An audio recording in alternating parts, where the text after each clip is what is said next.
Yo, what up, Huge Fred? card, Riyadh season, the first one on American soil, BMO Stadium, Los Angeles, California. Turkey Al-Sheikh, who, by the way, I mean, we're going to talk about this later in the show, but man, the things he's doing. Anyways, that's all I'll say for now because we're going to get more into it. But he is turning into being one of the most influential people in boxing history very, very quickly. So first fight we're going to start off with here. We're going to go through and review all the fights, and then we'll talk about what's next for each of these fighters as well. So let's start off with Andy Ruiz Jr. and Jarrell Big Baby Miller fighting to a draw. Now, this brings up other questions that need to be asked later, so I'll save them for follow-ups for all these gentlemen. But the judges scored this 116-112 for Miller on one card, but was overruled by a pair of 114-114 cards for a majority draw. Miller 26-1-2 now with 22 KOs. I mean, he had a good showing, but Ruiz, who says he had broken his hand within the fight, he's now 35-2-1, 22 KOs. Yes, it was broke. You could see it. How much that affected him, when that happened, I will leave all of that up to you, gentlemen. So let's go ahead and kick it off with you, Clubber D. What are your thoughts on this fight? And then we will go around the horn. No copyright, please. No copyright, you stupid. Hey, they about to, that show about to be done anyways. But shout out to Tony Reality. I'll see you in DC sometime.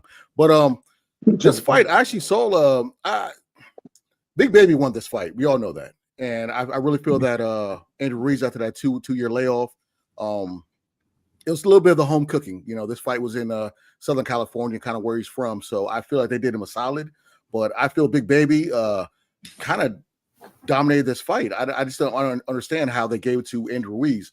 I know he had his spurts at times, but 100%, I gave this fight to Big Baby. I thought they messed this up. And you saw Big Baby go straight to Turkey Al-Sheikh and kind of, tell him, hey, I think, you guys know I won. And Turkey said the same thing, he thought he had won, but I thought he was pleading for another fight and get that Turkey money. But yeah, I thought Big Baby won this fight.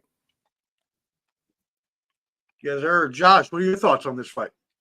Salute. So this is one where I'll really have to take a rain check in terms of saw all the other fights, but this one I've only caught bits and pieces of it, some highlights, things of that nature. What I can say is I saw that Andrew Ruiz suffered some type of broken hand, something of that nature, maybe his right hand. And from the highlights I did see, he put in some work. That being said, I guess it seems that Jarrell Anderson had the majority of that work through the duration of the fight. So I'm going to plead the fifth. I don't know. I got to double back on it. You know what I'm saying? Love don't fit. You must have quit. Yes, sir. Yeah. Skywalker, what are your thoughts, brother? That fight came on right after we had the Big Baby Anderson fight. So we had a great heavyweight fight. We were hyped up. We seen an upset, you know what I mean? Bacoli with the knock. I know we're going to get to that, but so I was anticipating another good fight. It really didn't turn out to be that. I kind of had Miller up, but at the same token, I think that Andy Ruiz without a broken, his hand was really jacked up, bro. If you've seen his hand, it was obviously broken. You know what I mean? Split up. It was coming out the skin, almost popping out right here. Nasty. And I think if his hand wasn't, because he did that for 5 rounds, I think that if his hand was in decent shape, that we would have seen, some big shots from Andy Ruiz. So.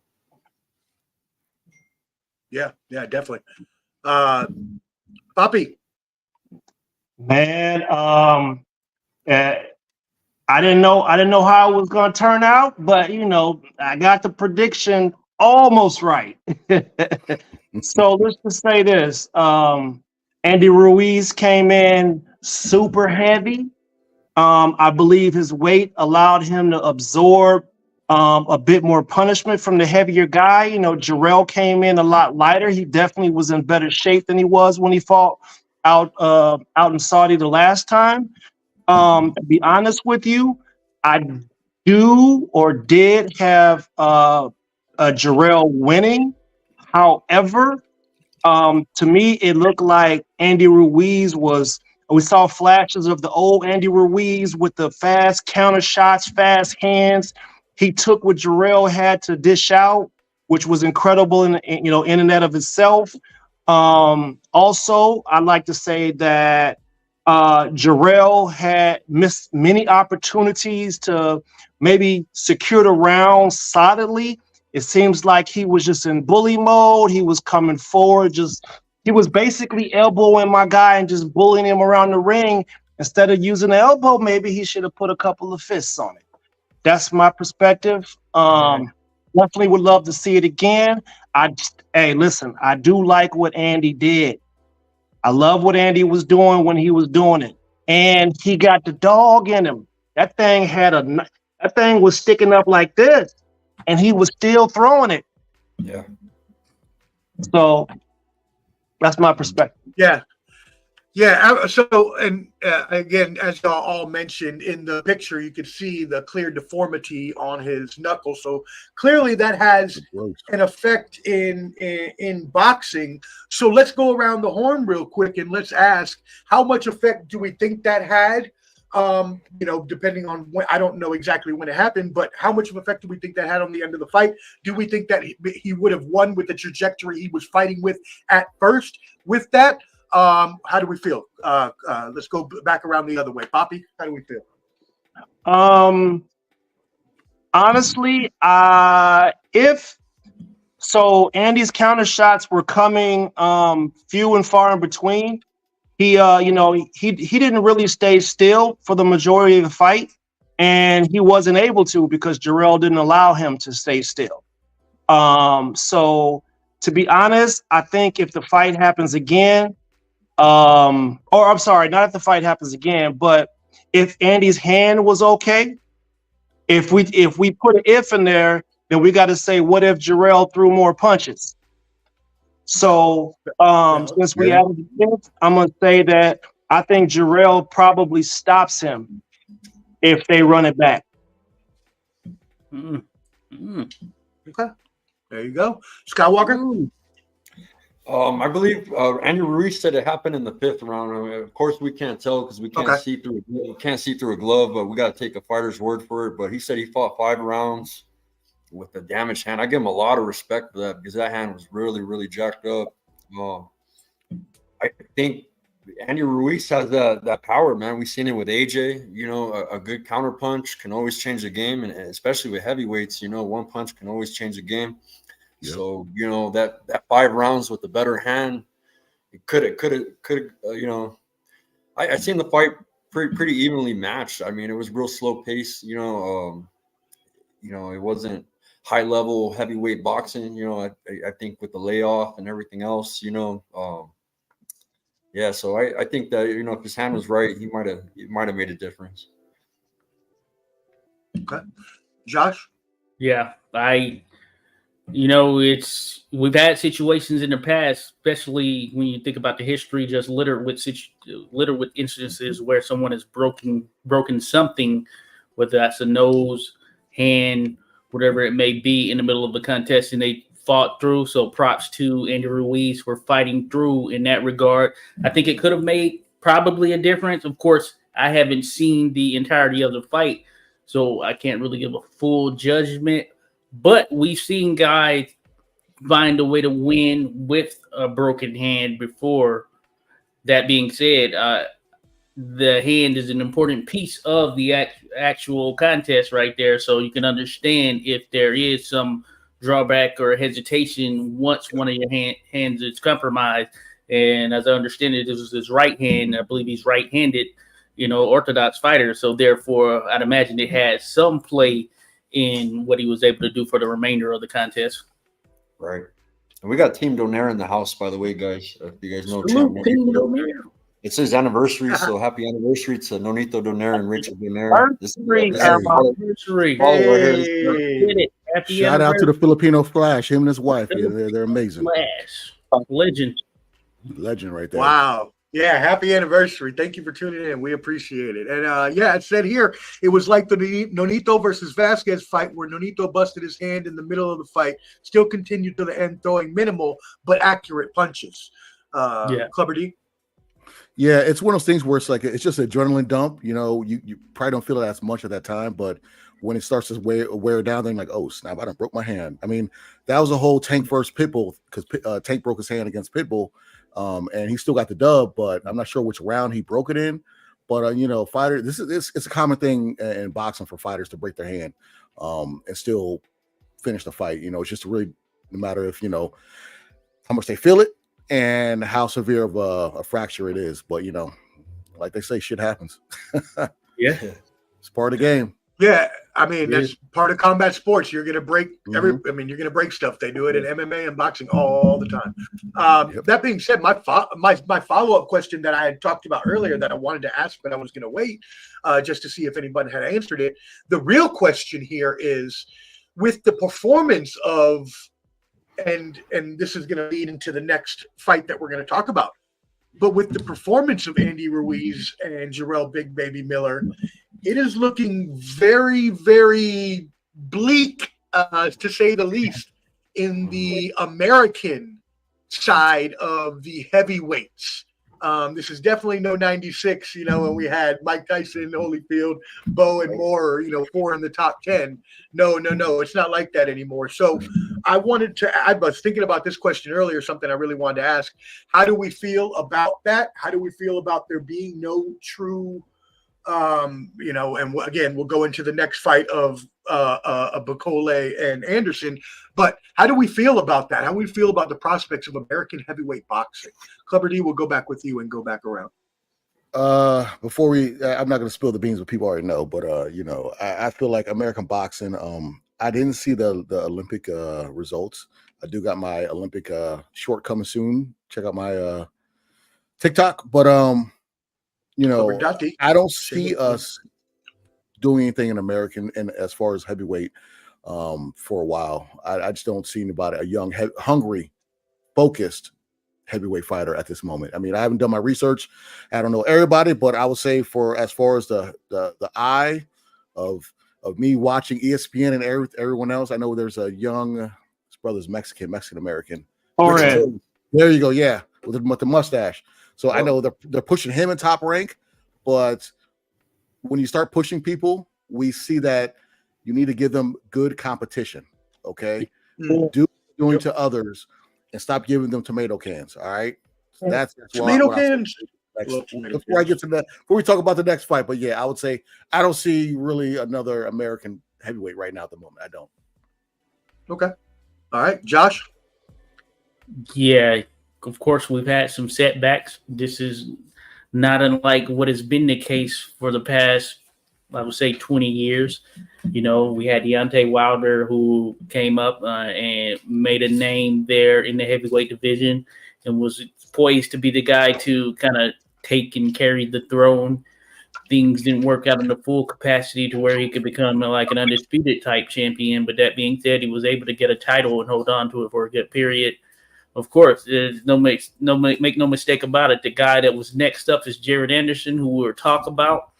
And at the end of the day, it's not over for him. It depends on how he bounces back. It depends on how he takes this loss and whether he gets truly serious about what he wants to do here in this sport. And that's going to take a bit of that metal, a bit of that heart from the inside of him, a bit of that soul for him to make that decision there on his own on how far he wants to go in this sport. Of course, who you mentioned there, you have a heavyweight name, I believe Melendez or maybe something with the M, and I've seen him on a number of things, but he's Medina. Yeah, Medina. That's what I'm thinking about. Medina, he has fast hands, sort of like Andy Ruiz, and he's one who is on the come up. That being said, right now, of course, the UK, they are kind of where it's at as far as the heavyweights right now. And as far as American heavyweights, yeah, we just got to continue to see who pops up. You never know. I mean, a star is born. I want to say every day. Maybe that's how the slogan goes, or maybe not. But that being said, I think it's like every 30 minutes, but that's probably that probably is true. That doesn't necessarily mean you can go in there and step in a ring and maintain that stardom. But I still think the best bet is Jared Anderson and how he looks moving forward and the focus that he has moving forward, because he has the background to go with it from an amateur standpoint. He has the medal. This was a tough fight that he took for him, and a step up for sure. And it's just going to be a matter of how he bounces back, because a loss doesn't necessarily define your career. And we've seen losses happen over time with the greatest of fighters. It's just how they continue to maintain. Go back to the drawing board, get better.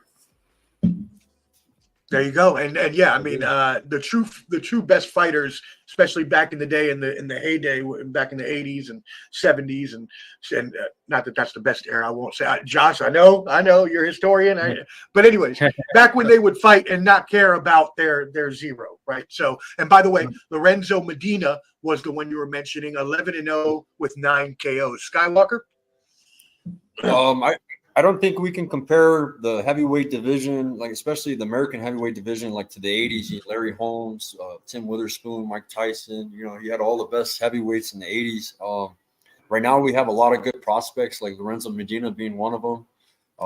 They call him the giant assassin, and he does pretty good with big guys. And that's the thing, man. I think you got to have some size if you don't have the feet like Usyk. You know, you got to have. Right.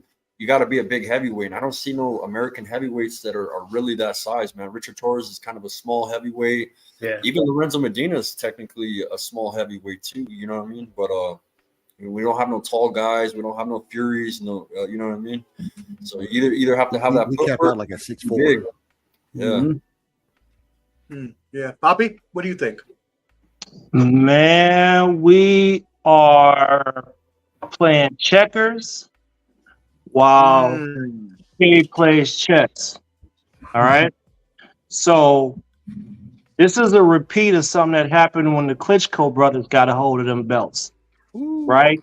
So if the world recognizes that the heavyweight division is the controller of boxing, and American big men are playing football, basketball, you know, they're playing all these other sports, we are definitely in trouble. I mean, when Jared, unfortunately, when he decided that he had 1 foot in the door and 1 out, I lost confidence in him then, right? Frank Sanchez, y'all saw what happened to him when he went over there, right? He looked crazy. It seems like Eddie Hearn's plan to take over boxing has worked. You see the zone stamps on every sports event we watch. So in the beginning, it sounded crazy, but now it seems like it's real. They got Ajit Kabayel. They got Du Bois. They got Bacoli. They got, Wardley. You name it, they got it. So unfortunately, I don't believe that Richard Torres is big enough. At 2, I think he's cracking the scale like 220, 230, something like that. Jared Anderson was 250, and he was putting a dent in Bacoli's body. He was wearing him, but I just don't think that we got anybody. I don't think we got anybody for him, man. They're like I said, they're playing chess, and I think they're trying to get all the straps over there in Europe, and they're gonna feed us the crumbs. And if we go over and fight, we don't knock them out. We're not coming back with the straps. But real quick, I'll say that also the thing with Richard Torres is we haven't really seen him tested.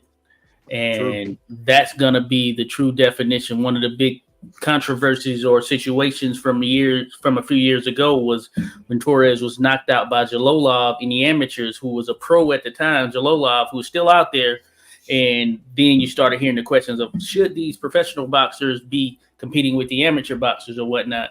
That's still something that's going to have to be addressed as it comes to Richard Torres. Jalolov about 6'7", 200 plus, of course. So that's something that Torres will have to deal with if he expects to get to title contention. Yeah. Man, Torres might be better off just going for that Bridgerweight title. Yeah, that might be it. I've said I don't mind that I've said- Bridgerweight. I don't mind that. I don't mind that at all. The old Bridgerweight. problem with it. They think that everybody that's over 200 pounds is supposed to you all fight each other. I just don't think 215 pounds is supposed to be in there with 280, 290, 300. Not at all. 350. Right. The punch resistance is just too much to overcome.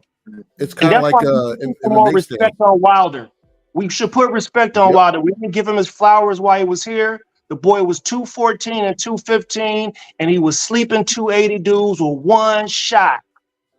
That's why I made it short about that guy. I put it like this: the One Bridgerweight shot. should be a thing. It should be a thing, Ernest, because you look at MMA where you have people praise Brock Lesnar because their limit Yeah. is 265, and he knocked out an older Randy Couture. But this man, he get down 265, but during fight night, he's 290, 300.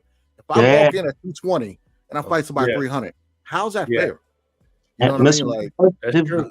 Particulitis having ass. yeah, that kid from Asa Overeem got him in Cain Velasquez, but you know, Overring the ring.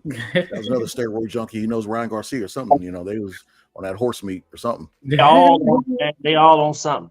Oh, I know. Yeah, it's a thing. Rock the ring. Yeah, but he is.